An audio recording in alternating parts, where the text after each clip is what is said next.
Teman-teman, hari ini, weekend ini kita akan ngobrolin spesial topik khusus bareng bintang tamu kita Mbak Laura. Aku boleh baca profilnya dulu ya Mbak Laura ya. Jadi Mbak Laura ini seorang ibu rumah tangga yang pernah berkarir di perusahaan media. Kemudian Ibu Laura ini, Ibu Mbak Laura ini mantan penderita GERD dan anxiety. Hampir 2 tahun belakangan ini membahas banget soal kesehatan mental dan GERD. Nah, beliau juga podcaster juga. Jadi enak nih kalau ngomong soal podcaster nih bakal seru banget kayaknya. Dan juga bicara untuk anak-anak dewasa yang punya masalah kesehatan mental. Jadi gini, gue suka banget ngobrol karena partner saya ini mentalnya bermasalah, Mbak Laura. Jadi kita bisa bahas sekalian. Maksudnya, apakah mental partner saya bisa dibenerin supaya konten kita lebih baik gitu loh. Gini. Maksud gini. Maksud gue gini. Sekarang nih saatnya kita buka-bukaan, kita ngobrol sama Mbak Laura gitu loh maksudnya. Masa lalu apa selama ini? Kenapa selama ini konten kita tuh sulit berkembang karena masalah mental lu itu? Coba lu cerita ya, gimana maksud gue? Mbak Laura, nanti kita ngobrolin soal GERD berdua aja gimana?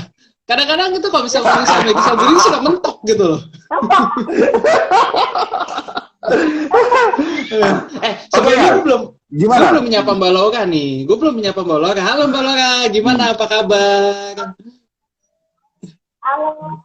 Hai, tapi kok panggilnya apa ya? Dokter Dian ya? Panggil nama aja nggak apa-apa kok gitu. Biar kelihatan akrab. Panggil nama aja gitu. Enggak, nama aja. Emang predikat dokternya kurang pas sebetulnya.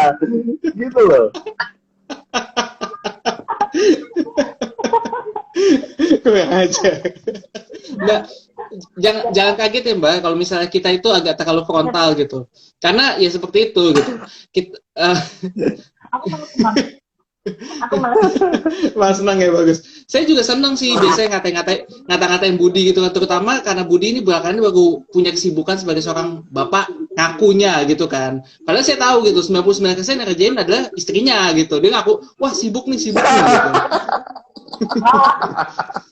Cuma alibi gitu. Bayangin ya, anak usia 1 bulan aja udah dijadiin alasan loh. Udah gini. Ya, daripada obrolan kita 5 menit ini jadi nggak berguna, pendengar kita pada hilang. Langsung kita bahas topiknya aja ya, sebetulnya. Nah, Oke. Gimana ya?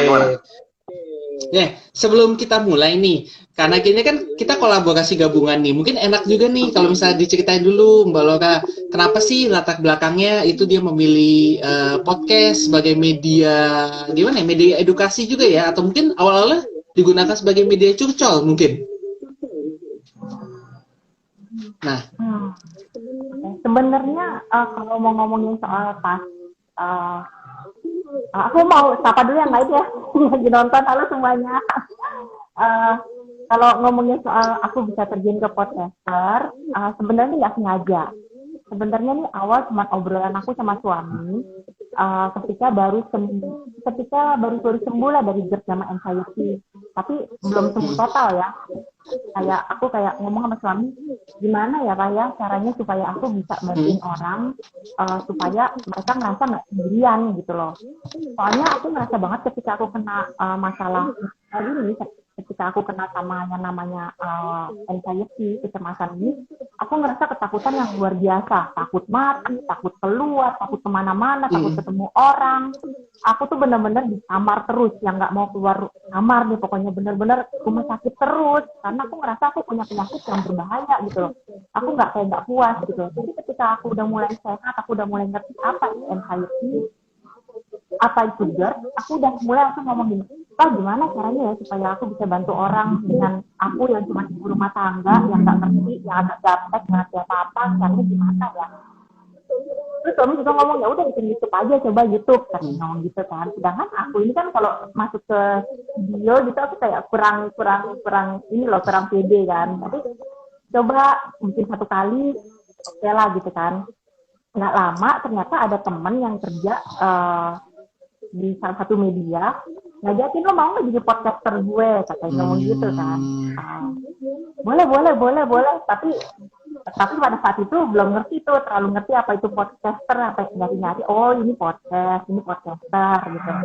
Terus ya udah akhirnya nyemplung deh, mulai pertama kali datang ke ke sana untuk nyoba untuk pertama kali live gitu ya, itu deg-degannya luar biasa, mungkin keringatku udah kayak keringat yang wah itu mesti ngomong sendirian ngalor ngidul nggak ada temen gitu kan, tapi mesti ngomong terus gitu loh. Tapi akhirnya sih sampai aja sih jalan dan akhirnya sekarang hampir 2 tahun udah jadi podcaster, hampir 2 tahun. Asih, 2 tahun itu Wow. berarti mulai dari tahun 2019, betul ya, Mbak? Ya, akhir kalau nggak salah itu Desember I see. Asih, Desember atau asih. Oke, nah Wow. Mbak, akhir-akhir kalau yang bikin aku menarik, maksudnya yang bikin aku ingin bertanya lebih lanjut itu sebenarnya lebih kepada paniknya itu ya. Dulu pernah nggak sebelum waktu yang diceritakan itu tuh pernah mengalami episode seperti itu juga? Mungkin waktu masih kecil atau mungkin masih pada saat remaja gitu. Atau benar-benar baru manifestasi itu saat itu gitu. Saat itu sih ya, aku ini kan tipe orang yang dekat sama aku pasti tahu aku orangnya itu detail banget gitu loh. Aku orangnya panikan, aku orangnya overthinking. Sebelum aku kena yang namanya panic attack tuh, aku emang orang yang detail banget. Masalah soal anak mau pergi ke sekolah aja, aku udah kepikiran udah kemana-mana, gimana kalau anakku diculik, gimana kalau anakku di ini, gimana kalau bla bla bla bla bla bla segala macam. Itu tuh udah bikin aku udah capek banget gitu loh. Belum terus masalah ini, masalah itu, aku tuh yang over banget lah. Aku kalau misalnya semenjak berhenti kerja, aku kan bener-bener tuh mendedikasikan diriku buat anak-anak gitu loh. Jadi aku emang nggak mau pakai ART karena emang aku berhenti kerja karena emang buat jagain full 100%, 1000% buat anak-anak gitu loh, sama untuk urusin suami gitu. Nah, tapi setelah keluar kerja itu aku kan jadi ngerasanya kan aku nggak punya temen ya. Yang tadinya enak, punya teman, kerja, ada kerjaan, di rumah aku paling cuma nonton, dan aku tipe orang yang kalau misalnya disuruh jalan sama suamiku, ketemu lah sama teman-teman mah gitu, jangan diem aja gitu. Mas suamiku yang suka ngajakin, suka suruh gitu, ketemuan. Aku tipe orang yang aduh jahat banget sih kalau gue pergi anak-anak gue di rumah sama suami gue gitu loh, kayaknya gue nggak tega banget gitu loh. Nah ternyata tuh salah banget gitu loh. Dari hal-hal kecil itu akhirnya bikin aku jadi setiap aku capek aku diem, setiap aku punya masalah aku diem, aku yang overthinking, aku nggak terlalu banyak mau cerita gitu loh. Nah itulah yang kayaknya bikin aku akhirnya kena lah gitu. I see. Asih. Mbak Laura, aku tuh agak bingung sebetulnya. Sebentar, Bud. Nah, maksud gue, inilah gitu loh, orang tua yang beneran gitu. Dia beneran mikirin anak, beneran berhenti, beneran gak kerja itu demi anak gitu. Ini contoh nyata gitu kan. Nggak cuma ngomong doang gitu. Wah, anak gue gini nih gitu. Gua itu memang medis yang ngurus. Oke. Jadi Mbak Laura, aku tuh penasaran sebetulnya. Kalau anxiety, mungkin Mbak Laura tuh udah bahas, udah cerita tentang, oh iya perasaan yang cemas berlebihan, semua jadi serba cemas. Tapi aku nggak tahu, memang bisa relate ya antara GERD dan anxiety gitu. Aku tahu kan GERD tuh kan kayak penyakit lambung ya sebetulnya ya, asam lambungnya naik gitu. Tapi mungkin Mbak Laura boleh nggak sih ceritain tentang kok bisa sih relate antara anxiety sama GERD, terus mungkin gejala awalnya, terus akhirnya gimana sih bisa terkoneksi begitu gitu? Sebenarnya sih kalau masalah soal GERD ini juga dari pola hidupku yang nggak benar sih, dari pola makanku juga yang nggak benar. Aku orangnya tuh suka banget ya sambal cabe itu biasanya aku gadoin. Wow. Aneh kan, pakai garam terus cabe gadoin gitu. Aku suka banget tuh peresan jeruk terus gadoin gitu kalau dipengen. Nah itu aneh banget deh itu. Jadi pedes asam gitu kombinasinya ya. Buset, wow. Udahlah terus tambahin air terus campur cuka tuh, aku nggak tahu suka banget gitu kayak gitu tuh. Nah terus abis makan biasanya aku punya kebiasaan buruk adalah kalau malam-malam itu jam 11 aku masih suka cari makan. GoFood kayak boleh gini nggak? Misalnya aku pesen makanan terus langsung habis itu aku langsung tidur gitu loh. Biasanya sama suami tuh partner makannya lah sama suami. Abis makan jam 12 gitu langsung tidur. Nah kalau menurut dokter Ian mungkin sebenarnya kalau habis makan nggak boleh tidur, benar nggak? Sebaiknya sih begitu. Karena bikin tekanan di perutnya kan jadi agak berat.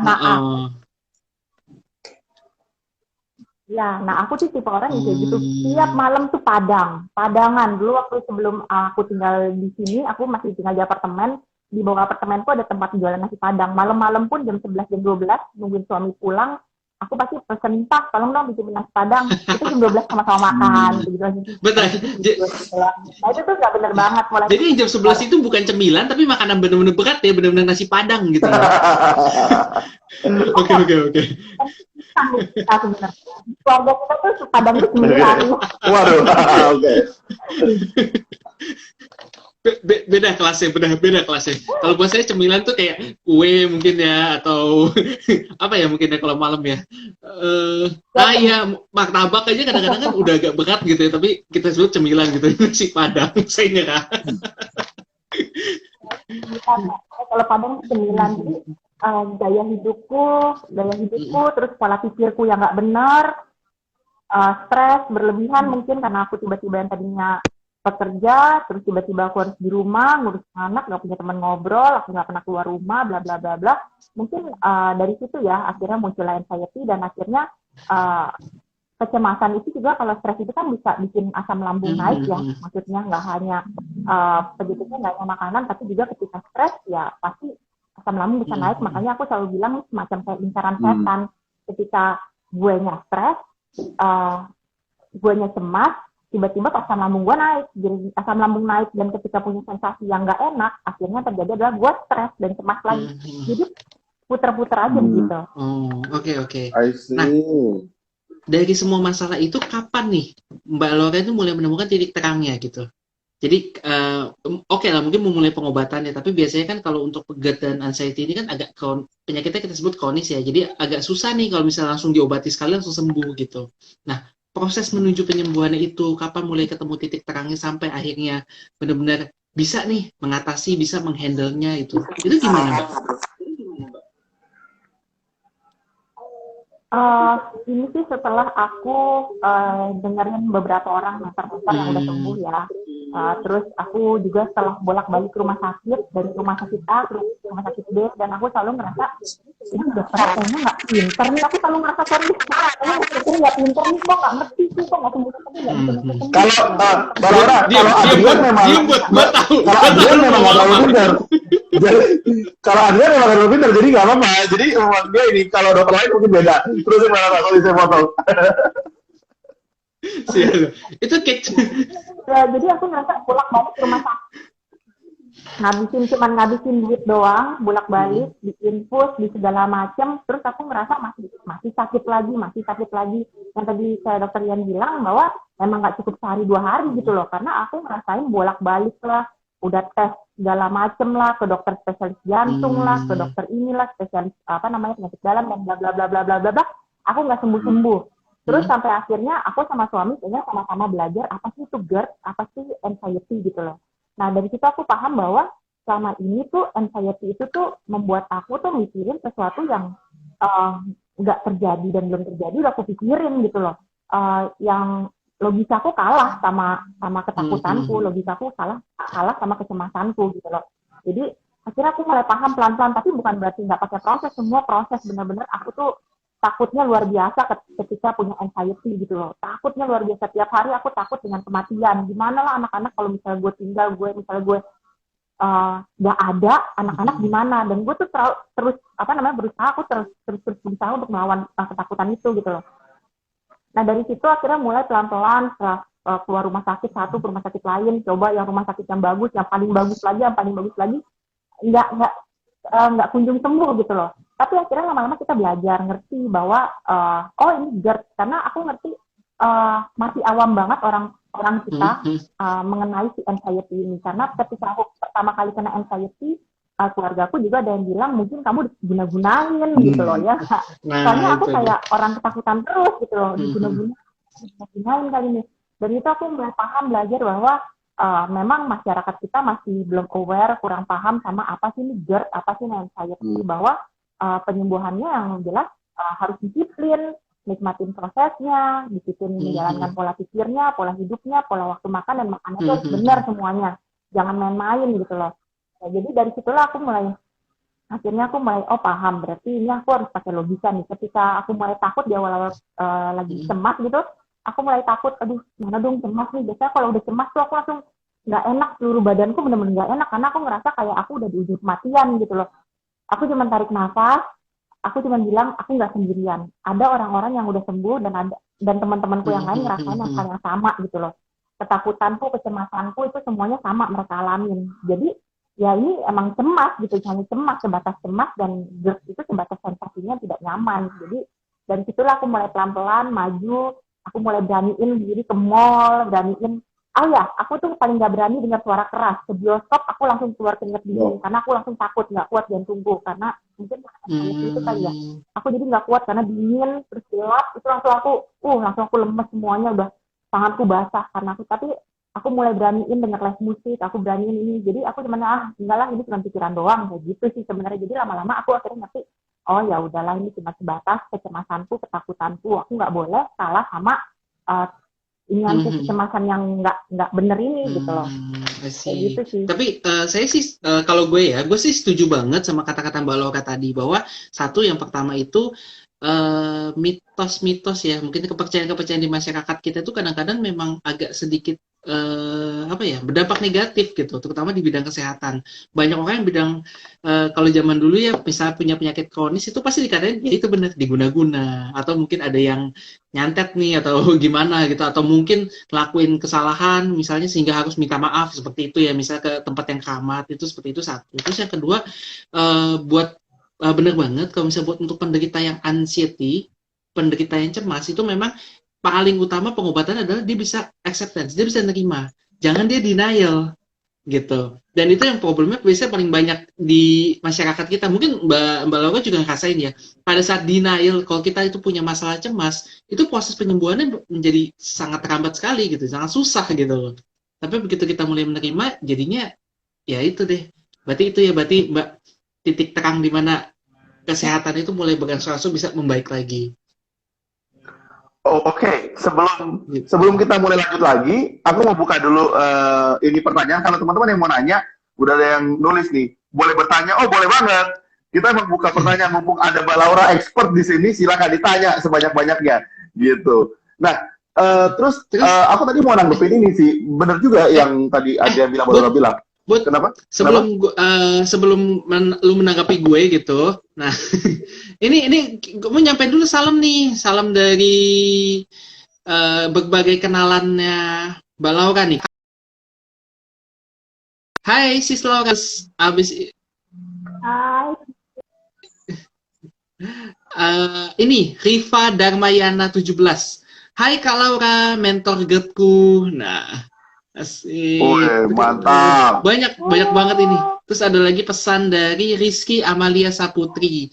Masih berjuang dengan GERD anxiety ini. Dan mudah-mudahan sih semoga perjuangannya membuahkan hasil ya. Dan bisa cepat-cepat mengalami perbaikan. Nah, gimana Bu? Gimana Bu? Sempet, jadi baru tadi siang tuh ada orang datang, penting mereka teman psikologi gitu. Terus kita lagi ngobrol-ngobrol, cerita, dia bilang gini, seringkali kan kita tahu pandemi ini kan bikin banyak hal yang berubah gitu ya. Sistem kerja berubah, mungkin sekolah juga berubah. Jadi banyak banget yang nggak disadari, kita tuh depresi sebetulnya. Down tuh kita stres gitu. Tapi seringkali kita nggak menerima itu. Bahkan kalau misalnya kita ke dokter, ke psikiater, ke psikolog, kita tuh takut kita dicap gila gitu. Jadi kita tuh nggak berani banget untuk ke dokter psikolog untuk cerita. Padahal sebetulnya bener dikata Mbak Laura dan Adri, ya kita tuh masih terima bahwa memang kita nih stres kadang-kadang gitu. Kita nih butuh orang, kita butuh teman berbagi, kita butuh keluarin anxiety kita sebetulnya gitu kan sebetulnya. Jadi bener banget, semoga topik yang dibawain Mbak Laura ini teman bisa tahu bahwa penerimaan tuh perlu banget loh sebenarnya buat kita. Walaupun kita masih terima diri kita sendiri gitu. Ini aku pengen baca dulu, ada pertanyaan. Kayaknya udah nggak sabar banget. Kenapa? Tapi kalau gue pribadi ya, sebagai teman lu gitu, gue memang sarannya lebih baik lu periksa sih ke psikiatri gitu. Gue pengen tahu kewarasan lu kayak gimana gitu. Jujur ya Bud ya. Tunggu. Jangan dulu. Gue juga pengen sebetulnya. Gue pengen tahu gue harus apa enggak. Ini banget ya. Kapan-kapan kayaknya pengen langsung diundang di sini. Pasti. Aneh loh. Kita mesti sering kolaborasi kok kayak gitu. Oke. ada Kenapa? pertanyaan nih dari akun Alisa Okta 3. Ya. Lu udah baca belum? Ya. Alisa Atau Opa 3. nah, itu pertanyaan Gue pertama kayaknya kayaknya. kelewat. Nah, yaudah, kalau gitu Pertanyaan gue bacain pertama dulu ya. ini. Ya, ya. Nah, dari akun alisa.okta.3, ini mau nanya nih ke Mbak Laura. Kakak, aku lagi cemas banget. Dari sore sampai malam ini belum hilang cemasnya. Harus bagaimana ya, Kak? Gitu. Cemasnya belum hilang. Sebenarnya kan apa mumpung ada dokter Ian ya, dokter Ian yang jelasin. Enggak, kalau Mbak Laura sendiri gimana tipsnya kalau misalnya lagi merasakan seperti itu? Kalau dari Mbak Laura sendiri pengalamannya? Pengalamanku, kalau lagi cemas, aku yang pertama aku lakuin adalah aku nggak mau sendiri. Aku ngobrol sama suami. Dan ini nih, sebelum lebih panjang lagi, maksudnya pentingnya keluarga mengerti apa itu anxiety. Masyarakat kita ngerti apa itu anxiety. Tadi yang seperti dibilang sama Mas Budi ya, bahwa penting sekali, maksudnya karena orang-orang tuh belum tahu gitu loh. Orang-orang masih ngerasanya wah orang gila segala macam lah. Nah, jadi ketika aku lagi cemas itu, yang aku perlu adalah keluarga, orang yang ngerti aku.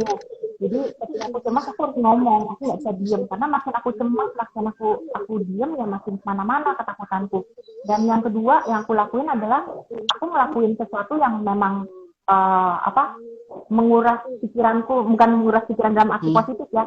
Misalnya aku bercocok tanam, aku dengerin musik, aku nonton TV. Nah, entah kenapa ketika aku lagi sibuk mengerjakan sesuatu, rasa cemasku tuh hilang gitu loh. Dan langsung afirmasi, aku senang banget namanya afirmasi.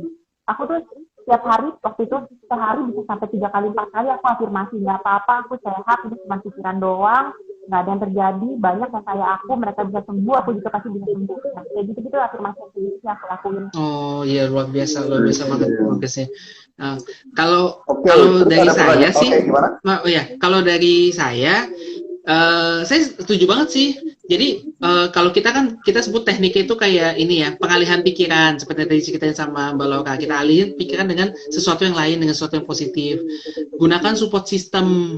Jadi keluarga, pasangan, anak, siapapun yang dekat dengan kita itu, ya pada saat kita punya pikiran jelek, ya kita dekati mereka, kita cari bantuan, kita berusaha alihkan pikiran kita dengan mereka. Dan kalau enggak, kadang-kadang mungkin pada tahu nih cara yang dilakukan di film-film biasanya. Ambil kantong kertas terus napas, tahu? Nah, itu juga termasuk salah satu cara untuk ngedain panic attack. Karena kan kalau misalnya pas kita panik, secara nggak sadar napas kita cepet tuh. Nah, otomatis jadi itu yang bikin gangguannya makin gak enak, makin keringet dingin, tangannya jadi rasanya kesemutan, makin merasa kayaknya ada sesuatu yang salah di tubuh kita. Nah, kalau yang sebenarnya sih kalau bisa kita atur napasnya pelan-pelan, tarik napas yang dalam, buang, gunakan teknik afirmasi. Biasanya sih kadang-kadang kayak semua akan baik-baik aja, semua akan baik-baik aja, gitu. Atau ya itu tadi bisa gunakan saya tidak sendiri, ini hanyalah sementara, ini hanyalah panik aja gitu. Itu juga bisa. Jadi yang intinya sih atur napasnya pelan-pelan, mudah-mudahan sih paniknya bisa semakin membaik. Gitu. I see.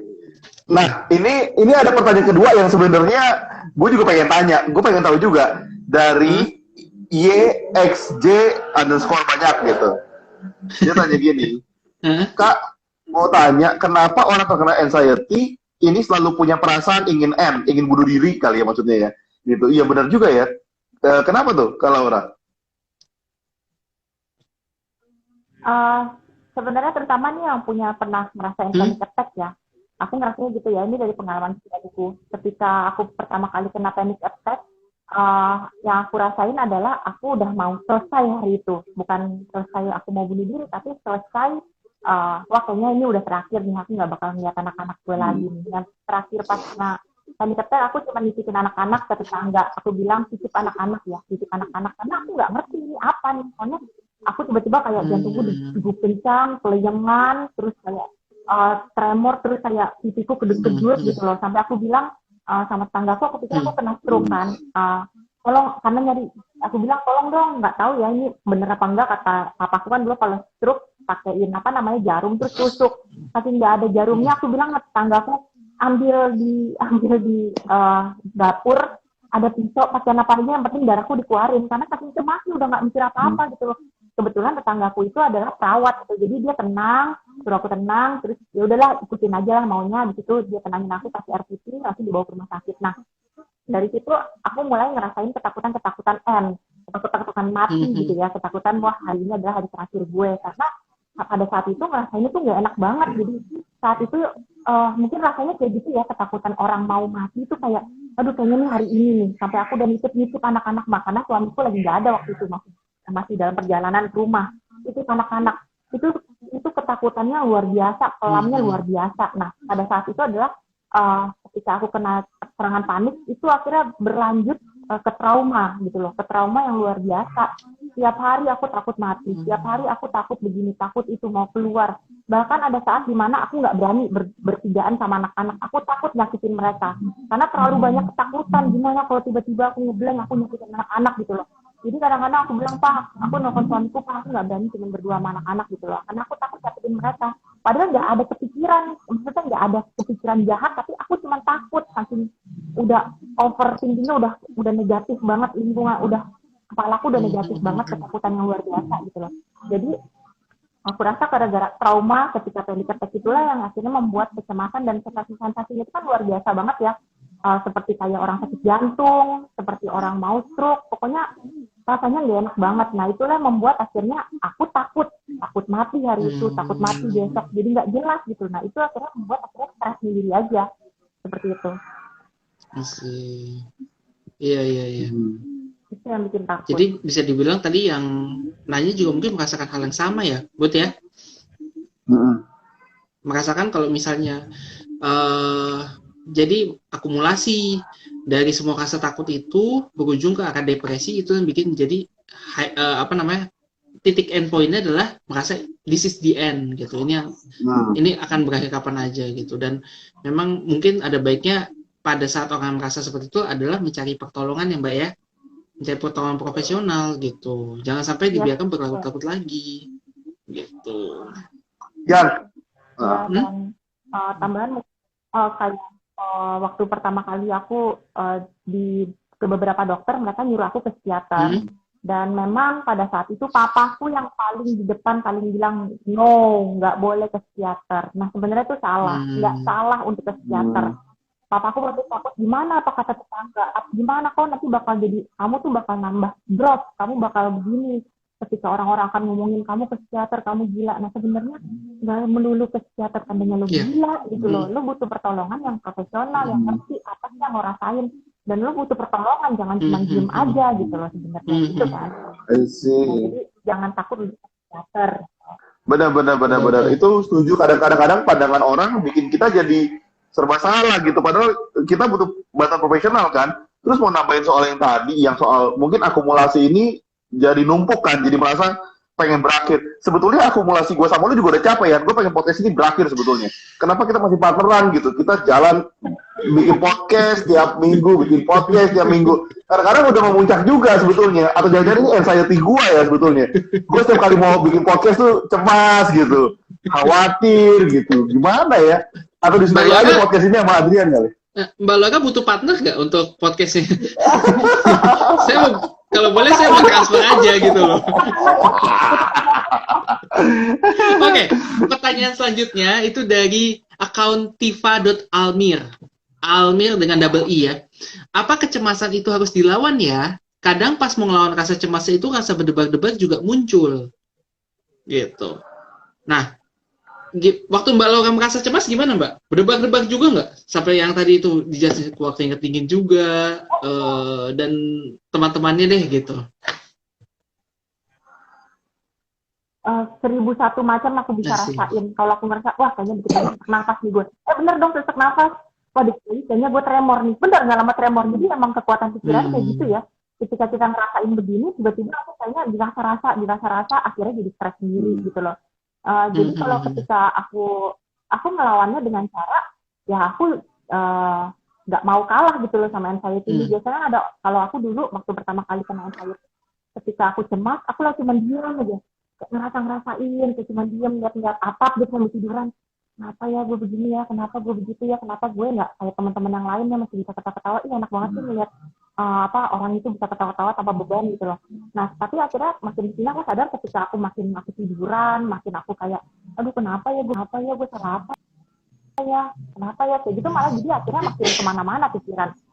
Nah, aku lakuin ngelawannya dengan cara olahraga pagi. Menurutku penyembuhan anxiety itu paling berbekas banget, ngaruh banget di hidupku adalah aku jalan pagi. Setiap pagi, waktu masih anxiety-ku masih kencang banget, masih sering datang, aku rajin banget jalan pagi. Jalan pagi, setiap pagi aku jalan berdua sama anakku. Jadi anakku yang pertama udah sekolah, suamiku udah sekolah, aku sama anakku yang kecil jalan-jalan sambil dorong sepeda, jalan santai, ketemu orang, kena udara pagi, kena matahari pagi. Nah itu bikin aku fresh, bikin semangat. Habis itu olahraga, walaupun nggak tiap hari olahraganya, tapi aku berusaha untuk olahraga. Paling nggak daripada dulu nggak sama sekali, karena aku lebih agak ngerti. Terus ya tadi aku bilang aku mulai ngelakuin hal-hal yang menyenangkan, dan apa yang aku takutin, aku emang orangnya agak bandel dalam arti apa yang aku takutin aku lawan. Misalnya aku takut ke mall gitu, semenjak aku anxiety aku takut ke mall, aku takut ketemu orang banyak, aku takut mana-mana deh.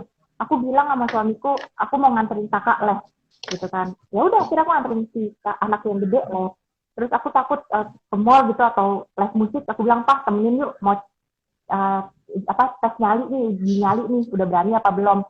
Jadi ya udah, tapi ketika aku datang ke sana, aku nikmatin, aku nggak mau beban pikiran ke rasa takutku, tapi gue harus bisa nih jalan ini, dan kayaknya gue harus nikmatin musiknya. Jadi nggak mau terpaku sama, aduh gimana dong nih kalau tiba-tiba gue pingsan tengah jalan, gimana dong tiba-tiba gue bikin pingsan tengah jalan, akhirnya suami gue cemas, anak-anak gimana, siapa yang megang.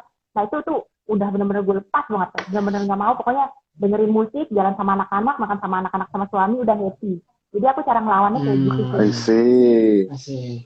Yang penting cari kegiatan yang lain, cari dengan orang-orang yang dekat di sekitar kita, itu bisa bantu mengalihkan pikiran kita dari penyakit yang kita derita. Gitu ya Mbak ya? Asik. I see. ya, betul. Gimana Bud? Muka lu kayak mau nanya gitu. Enggak. Muka gue mau bilang gini, maksudnya berarti kecemasan tuh mesti dilawan gitu. Kayak tadi anxiety mesti dilawan, karena kalau diikutin terus akan makin tambah dalam kan. Tambah drop lagi. Jadi semua mesti dilawan.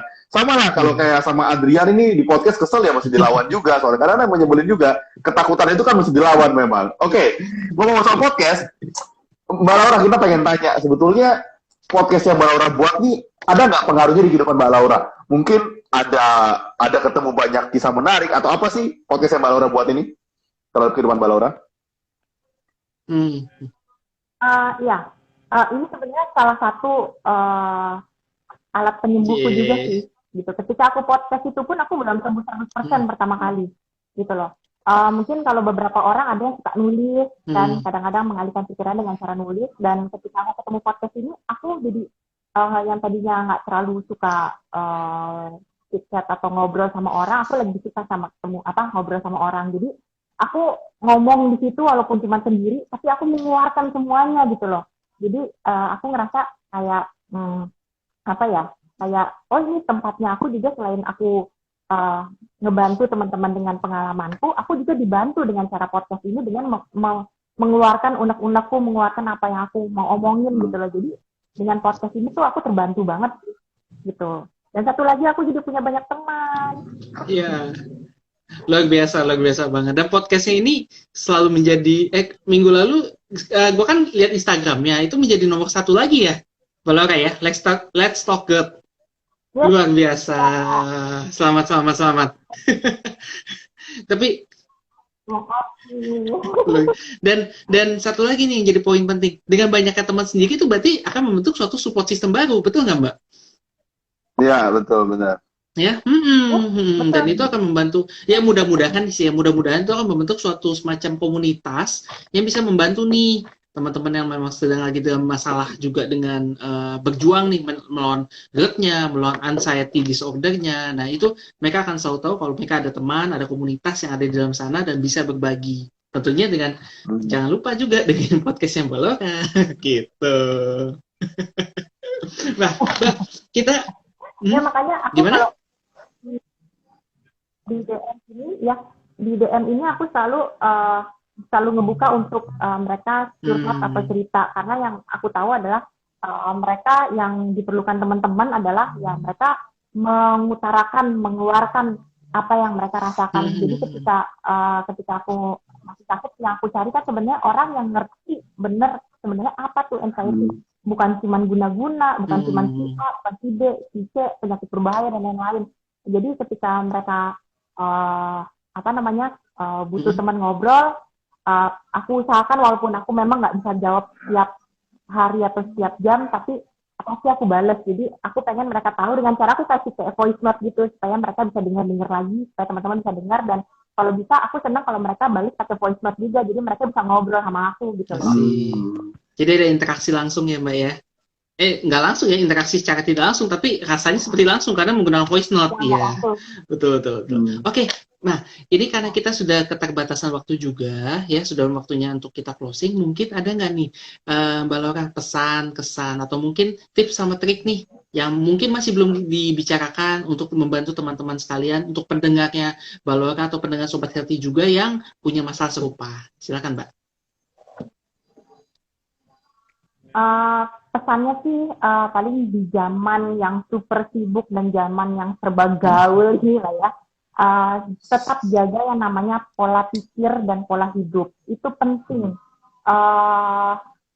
Kerjaan yang numpuk tetap harus istirahat. Sebisa mungkin habis makan jangan tidur. Ini penting banget. Terus pola pikir juga ya, pola pikirnya, pola hidupnya, walaupun kerjaan banyak, ada punya waktu dalam 24 jam, 1 jam lah untuk olahraga minimal ya. Terus jangan suka nyimpen masalah sendiri. Kalau ada teman buat diobrolin gitu loh. Karena kadang-kadang nyimpen masalah itu tuh nggak bagus gitu loh. Kadang-kadang kita jangan ngerasa terlalu kuat gitu loh. Kita juga perlu teman dan perlu orang yang bisa jadi penolong kita gitu loh. Jadi menjaga pola pikir, pola hidup, pola waktu makan, pola makannya itu harus benar-benar diatur, disiplin dan nikmati prosesnya, jangan terburu-buru kayak gitu buat orang-orang yang udah kena GERD dan anxiety ya. Don't do it by yourself. Jadi jangan lupa selalu gunakan support system, dan seperti tadi kata Mbak Laura kayak pesannya, jangan pernah takut untuk ke psikiater. Karena bukan berarti ke psikiater itu pasti ada gangguan jiwa gitu, enggak gitu. Bukan pasti yang ke psikiater itu ada orang gila, enggak gitu. Kita harus hapuskan mitos itu. Karena ke psikiater kita kadang-kadang butuh teman bicara, kadang-kadang mungkin kita butuh sesuatu untuk menumpahkan isi pikiran, kita nggak pernah tahu ya kebutuhan yang kita butuhkan, dan nanti akan diakses oleh dokter atau psikiater yang di sana gitu. Terima kasih banget Mbak Laura. Thank you banget Mbak Laura untuk kolaborasi yang udah berbagi pengalamannya. Sama-sama. Mungkin nanti kita atur waktu, kita akan kolaborasi lagi di lain waktu mungkin ya Mbak ya. Karena kayaknya banyak banget nih masih belum. Kayaknya waktunya. Iya, kayaknya masih banyak nih belum kita explore gitu. Tapi waktunya udah terbatas gitu. Dan jujur saya sih nggak masalah dengan Mbak Laura gitu. Cuma saya masalah sama yang di atas saya ini. Saya enek gitu bukannya. Jadi nggak bisa lama-lama gitu. Jadi. Nah. Ini dokter Ian dari tadi emang bukannya kelihatan ya, dari tadi kayak ngeloading terus nih di aku. Loading ya? Sinyal mungkin. Kalau di kita jelas sih. Oh iya. Oke, baik. Buat Sobat Healthy dan juga penonton IG Live sekalian, ini kita memang lihat masih banyak banget pertanyaan nih yang masih belum bisa sempat kita jawab. Mohon maaf. Mungkin nanti kalau misalnya ada pertanyaan masih penasaran nih dengan pertanyaannya, bisa DM ke Instagramnya Mbak Laura_Marilyn ya. Atau kalau misalnya pertanyaan ke Healthy Hacks juga boleh, DM ke Instagram kita, nanti akan kita jawab satu persatu. Dan buat episode kita, Bud, monggo. Oke, jadi podcast kita akan tayang setiap hari, podcast dan YouTube akan tayang setiap hari Kamis, dan setiap hari Senin kita akan re-upload konten ini, IG Live kita di YouTube, bareng kolaborator-kolaborator seperti Mbak Laura kita ini. Jadi teman-teman yang mungkin penasaran, aduh masuknya udah telat nih, tenang aja, episode ini akan muncul lagi di hari Senin di YouTube channel HealthyX gitu. Jadi sekali lagi Mbak Laura, thank you banget, semoga teman-teman bisa dapat masukan. Bentar Bud, kita belum tahu nih kapan nih kira-kira episode terbaru dari podcastnya Let's Talk GERD-nya akan keluar, kapan nih Mbak? Oh iya, kapan nih Mbak? Kayaknya Minggu depan. Oke, Minggu berarti depan. jangan lupa juga. Siap, keluarnya kalau nggak Kamis atau Jumat. Kenapa? Maaf. Keluarnya kalau Kamis nggak atau Kamis, Kalau Kamis Jumat. sama. Berarti jangan lupa nih follow juga podcastnya dari Mbak Laura, Let's Talk Girl, untuk bisa ngikutin follow up bagaimana ceritanya nanti. Gitu. Yoi. Nah, jadi sampai di sini dulu. Terima Thank kasih ya you, Mbak thank you. untuk Terima kasih, Mbak Laura. kehadirannya malam ini. Jadi sampai ketemu di episode selanjutnya. Dan jangan lupa untuk saksikan terus channel-channel dari Let's Talk Girl dan juga healthyhacks.id. Sampai ketemu di episode selanjutnya. Sukses terus untuk Thank you. semua. Terima kasih. Stay Thank healthy. you. Stay alive. Bye-bye. Bye-bye.